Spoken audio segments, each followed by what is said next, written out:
మన ప్రభు అయిన యేసుక్రీస్తు పరిశుద్ధ నామములో ఈ పాడ్కాస్ట్ ద్వారా వాక్యం వింటున్న ప్రతి వారికి నా హృదయపూర్వకమైనటువంటి వందనాలు. యెషయా ప్రవచన గ్రంథం 42వ అధ్యాయము 3వ వచనం. నలిగిన రెల్లును అతడు విరువడు, మకమకలాడుచున్న జనుపనార వత్తిని ఆర్పడు. అతడు సత్యమును అనుసరించి న్యాయము కనపర్చును. నలిగిన రెల్లును విరువని దేవుడు మరియు మకమకలాడుచున్నటువంటి వత్తిని ఆర్పని దేవుడు. ఆయన గూర్చి మనం చూస్తాం. ఆయన దీపాన్ని వెలిగించువాడు, ఆయన కృంగిన వారిని లేవనెత్తువాడు, చనిపోయిన వారిని జీవమునిచ్చి బ్రతికించువాడు, ఎటు దిక్కు తోచని స్థితిగతుల్లో సతమతమైపోతున్న వారికి తిన్నని త్రోవను చూపి నడిపించువాడు. ఆయన అంత జాలి మరియు పరాక్రమ కలిగినటువంటి దేవుడు. ఇంత వాత్సల్యత కలిగినటువంటి మాట ఎవరిని గూర్చి వ్రాయబడింది అనగా ప్రభు అయిన యేసు క్రీస్తు యొక్క జీవన విధానం గూర్చి ఇక్కడ ప్రవచనాత్మకంగా రాయబడినటువంటి మాట యెషయా ప్రవచన గ్రంథం. ఈ నలిగిన రెల్లును విరువనివాడు మరియు మకమకలాడుచున్నటువంటి వత్తిని ఆర్పనివాడు ఎవరు అంటే మనం ఆరాధిస్తున్నటువంటి ప్రభు అయిన యేసు క్రీస్తు. ఆయన శరీరధారిగా ఈ భూమి మీదకు వచ్చి ఎలాగ జీవితాన్ని జీవించారంటే తన నోటిని, తన చూపును, తన బలాన్ని ఈ భూమి మీద చూపించాల. తన సాత్వికమును, దీనత్వమును, దయను, కృపను ఈ భూమి మీద ఆయన చూపించాడు. ఓర్పును, సహనమును ఈ భూమి మీద చూపించాడు. ఈ పరిస్థితుల మధ్య ఆయన ఎలా ఉన్నారంటే బొచ్చు కత్తిరించువాని ఎదుట గొర్రె పిల్ల మౌనంగా ఉన్నట్లు ఉండిపోయాడు. కొడతంటే మౌనంగా శిరస్సు వంచాడు, తిడతంటే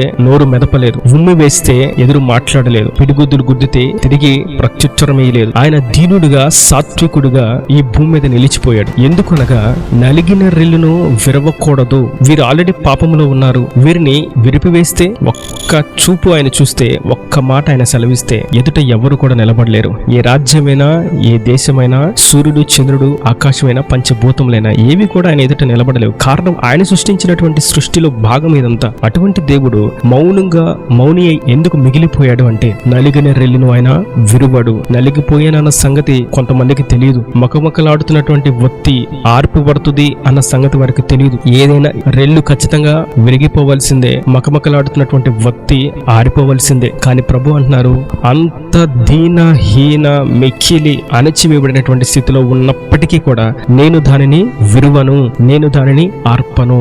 నేను మరలా దానికి బలమును, సత్తువును అనుగ్రహించి యోగ్యమైనటువంటి, క్షేమకరమైనటువంటి, ఫలభరితమైనటువంటి మొక్కగా నేను చేస్తాను. ఆరిపోతున్నటువంటి ఆ దీపాన్ని, ఆ ఒత్తిని నేను వెలిగించి ప్రకాశింప చేస్తాను, ప్రజ్వలింప చేస్తాను అని ప్రభు సెలవిస్తున్నారు. ఎందుకంటే ఆయన నలిగిన రెల్లును విరువడు. నేటి దినాన ఏ విషయాల్లో మీరు నలిగి ఉన్నారు, విరవబడేటువంటి స్థితికి చేరువైపోయారు, ఇక నా జీవితం ఎక్కడితో విరవబడింది, ఇక నా జీవితం అయిపోయింది, ఇక నేను జీవించడానికి ఆస్కారం లేదు అనేటువంటి పరిస్థితిలో ఎప్పుడు వచ్చారు, ఏ స్థితిలో వచ్చారు, ఎలా వచ్చారు? ప్రభు అంటున్నారు, మీరు నలిగిన స్థితి ఏదైనప్పటికీ నేను మిమ్మల్ని విరువను మరియు మిమ్మల్ని నేను విడువను. బలహీనంగా ఉన్న వారిని అందరూ విడిచిపెడతారు, ఎన్నిక లేని దాన్ని అందరూ ప్రక్కన పెడతారు, ఉపయోగం లేని దాన్ని తృణీకరిస్తారు, ఎవరు ఎంపిక చేసుకునే దాన్ని కనుచూపు కూడా ఉంచరు. కానీ ప్రభు అంటున్నారు, అటువంటి వాటినే నేను విరవను, అటువంటి వాటి కొరకే నేను ఉన్నాను, అటువంటి వారిని విడిపించడానికే నేను ఉన్నాను అని ప్రభు సెలవిస్తున్నారు. నలిగినటువంటి స్థితిలో, నలిగిపోయినటువంటి బ్రతుకులో జీవనాన్ని కొనసాగించడానికి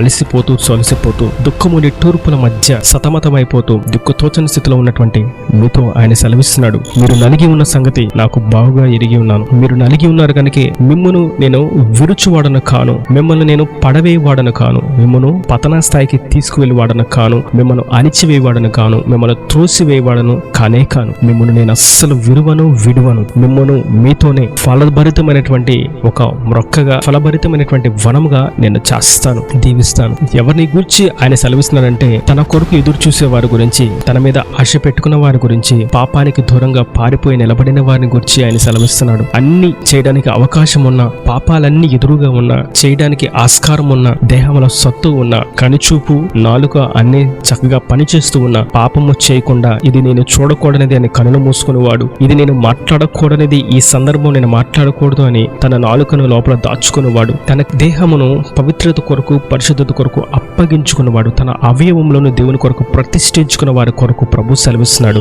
నేను నలిగిన రెల్లును విరువను. మీరు అన్ని చేయడానికి అవకాశం ఉన్న మౌనంగా నలిగిపోయే స్థితికి వస్తున్నారు. కానీ మీరు జయించడానికి, మీరు ఎదిరించడానికి, గొడవాడడానికి, పోట్లాట పెట్టుకోవడానికి, కలహపడడానికి, అసూయపడడానికి, యుద్ధం జరిగించడానికి మీరు ఏమాత్రం ముందుకు వెళ్ళలేదు. కారణం, మీరు నన్ను నమ్ముకొని, నా మీద ఆశ పెట్టుకొని మౌనంగా నిలిచిపోయారు. ఆ స్థితిలో మీరు నలిగిపోతున్నారు కదా, నేను మిమ్మల్ని నలగనివ్వను. మీరు నలిగిపోతున్నా నేను మిమ్మల్ని అస్సలు అస్సలు విలువబడేటువంటి స్థితికి అస్సలు నేను రానివ్వను. మిమ్మల్ని నేను ఎంచుకున్న వాడను.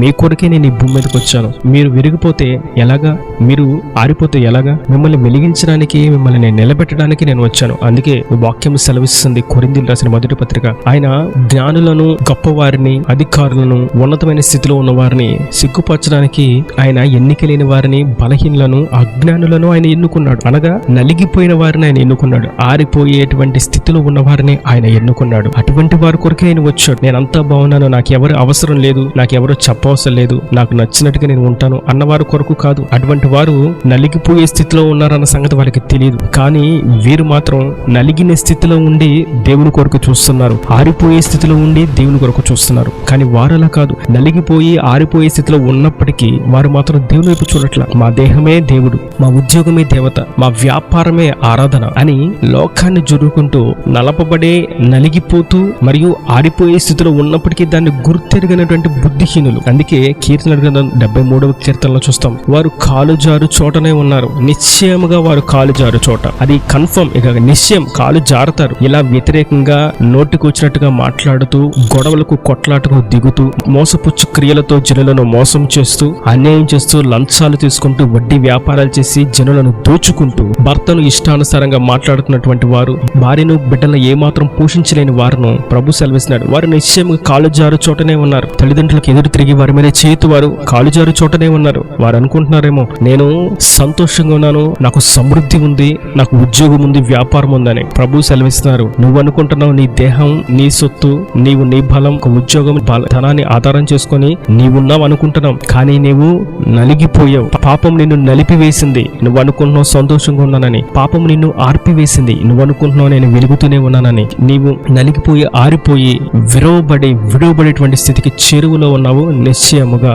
అని వారిని గురించి ప్రభు సెలవిస్తున్నారు. కానీ తన ప్రజలను గురించి ఆయన సెలవిస్తున్నారు, మీరు నలిగిపోతూ ఉన్నారు. పాపము చేయకుండా బిగపట్టుకొని, పవిత్రత కొరకు, పరిశుద్ధత కొరకు ప్రతిష్ఠించుకొని, పెదవులను బిగబట్టుకొని, కన్నులను మూసుకొని, చెవులను మూసుకొని, పవిత్రత కొరకు ఎదురు చూస్తూ, సమాధానాన్ని వెంటాడుతూ ముందుకు సాగుతున్న మీతో ఆయన సెలవిస్తున్నాడు, మిమ్మును నేను విరువను, మిమ్మును నేను అర్పను.